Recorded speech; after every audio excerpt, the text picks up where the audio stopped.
아침 말씀. 오늘 본문 말씀은 신명기 30장 11절에서 20절입니다.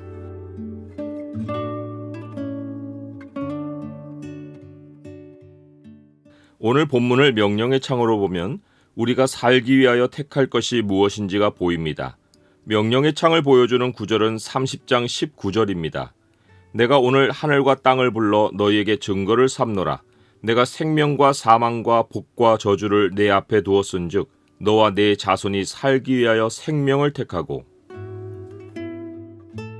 모세는 먼 미래의 현실로 옮겨갔다가 다시 오늘의 현실로 돌아옵니다.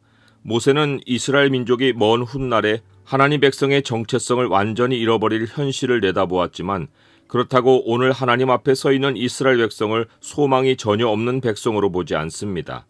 그들 앞에는 아직 실현되지 않은 복과 저주의 현실이 있습니다.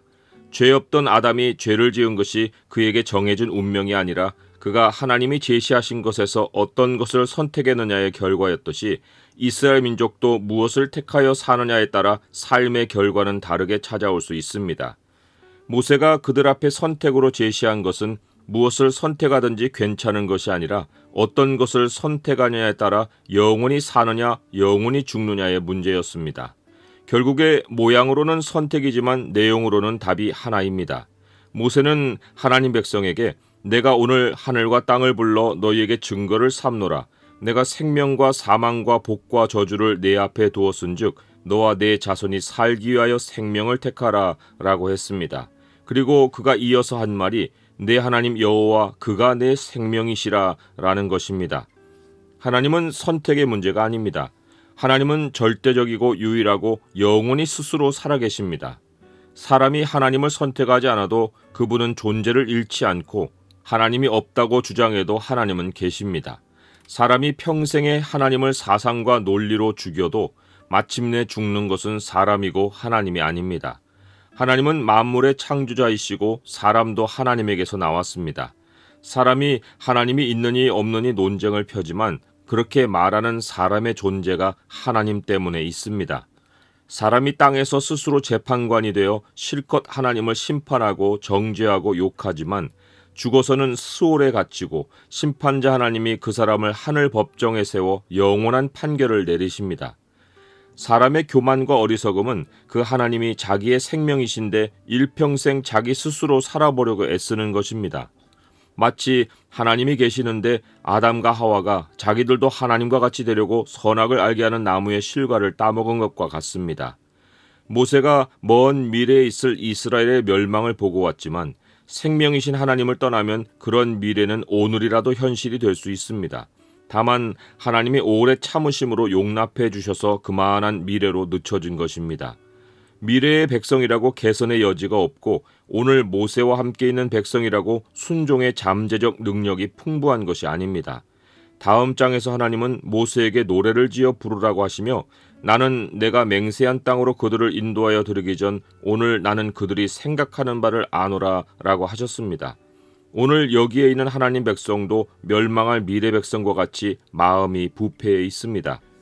그러므로 미래의 이스라엘 백성에게나 오늘 모세와 함께 하나님 앞에 서 있는 출애굽 2세대에게나 심지어 그리스도 안에서 하나님의 자녀가 된 우리에게도 하나님을 선택하라는 도전은 오늘이라는 시간에 매일 새롭게 던져지는 문제입니다. 그러나 살기 위하여 생명을 택하라는 도전은 어려운 문제가 아닙니다. 하나님이 하나님이신 것을 인정하는 것은 당연히 할 일입니다. 내가 나인 것이 당연한 사실이고 현실이듯이 마찬가지로 하나님이 하나님이신 것은 시간을 두고 고민해 볼 문제가 아니라 영원한 진리이고 영원한 현실입니다. 그렇다고 생명이신 하나님을 선택하는 것이 사람이 생각으로 하나님을 인정하면 되는 일이 아닙니다. 생각으로는 하나님을 인정하고도 사는 것은 내 방식이면 처음부터 하나님을 생명으로 인정한 것이 아닙니다.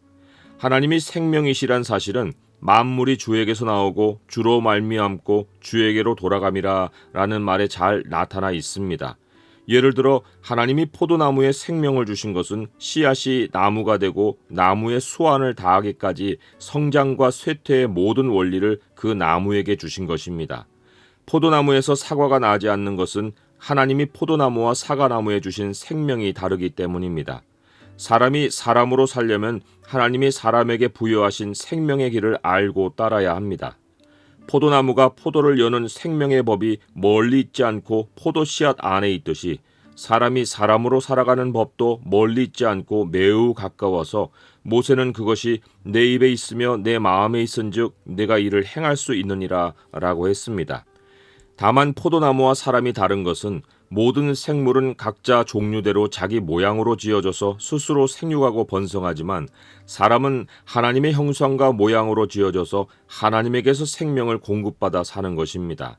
물론 모든 생물이 스스로 자라는 것도 배후에는 하나님의 은혜가 있어 하나님이 땅을 축복하셔야 가능한 일입니다. 하나님 없이 생명을 이어갈 수 있는 것은 창조에 없습니다. 그런데 모든 생물과 달리 하나님의 형상으로 지어진 사람만 가지는 독특한 생명의 모습이 있습니다. 사람은 하나님의 입에서 나오는 모든 말씀을 듣고 입으로 반복하여 되뇌이고 마음에 담아 사는 것입니다. 하나님의 말씀이 사람에게 어떻게 살아갈지 길을 알려주고 사람이 그 길을 따라 걸으면 이것이 곧 사람이 사는 길입니다. 모든 생물은 일시적으로 내재된 하나님의 생명 법칙과 외부에서 돌보시는 하나님의 은혜로 살지만 사람은 지속해서 하나님의 말씀을 공급받아야 살고 그러할 때 외부 환경도 복을 얻습니다. 또한 사람의 복은 만물의 복으로 연결되어 창조는 아름다운 조화를 이루고 사람은 더욱더 복을 얻어 살아갑니다. 하나님이 사람을 지으신 창조 원리가 이와 같아서 사람은 하나님 말씀을 끊임없이 내면화해야 합니다.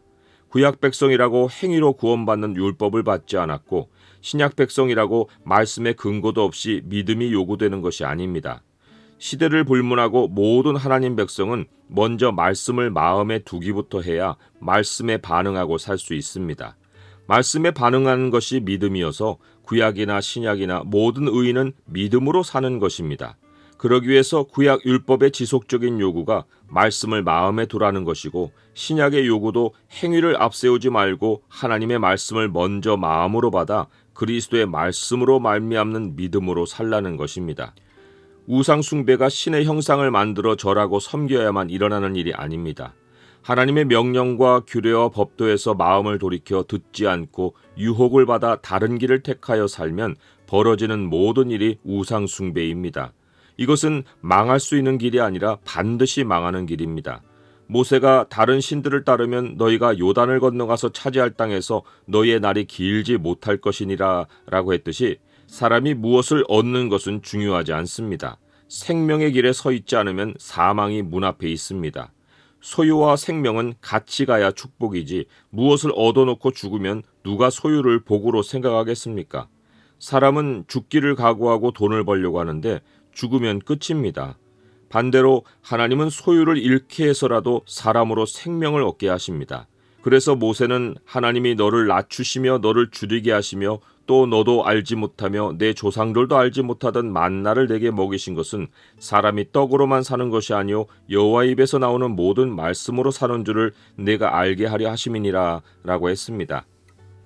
하나님을 생명으로 선택한 우리는 주 하나님을 사랑하고 그의 말씀을 청종하고 그를 의지해야 합니다. 하나님 사랑은 하나님과 다른 것들 사이에 갈등하지 않고 하나님을 최우선에 두는 것입니다.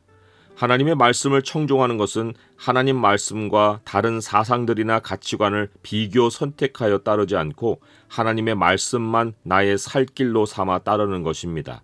하나님을 의지하는 것은 살 방도를 다른 어떤 곳에서 찾지 않고 오직 하나님께 기도하고 하나님이 응답해 주시는 길을 따라 사는 것입니다.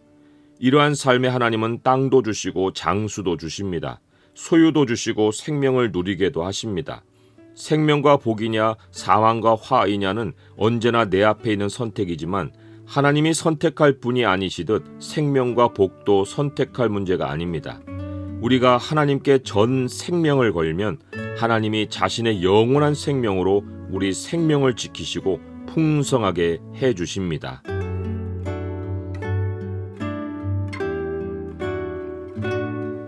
주님, 세상을 살면서 수많은 사람의 지혜와 교훈을 듣고 배우며 수많은 사람의 흥하고 망하는 모습을 봅니다. 그러나 오직 주님 말씀이 진리이고 주님이 나의 생명이십니다. 제 생명을 주께 드리오니 저의 생명과 복이 되어 주옵소서. 예수 그리스도의 이름으로 기도드립니다. 아멘.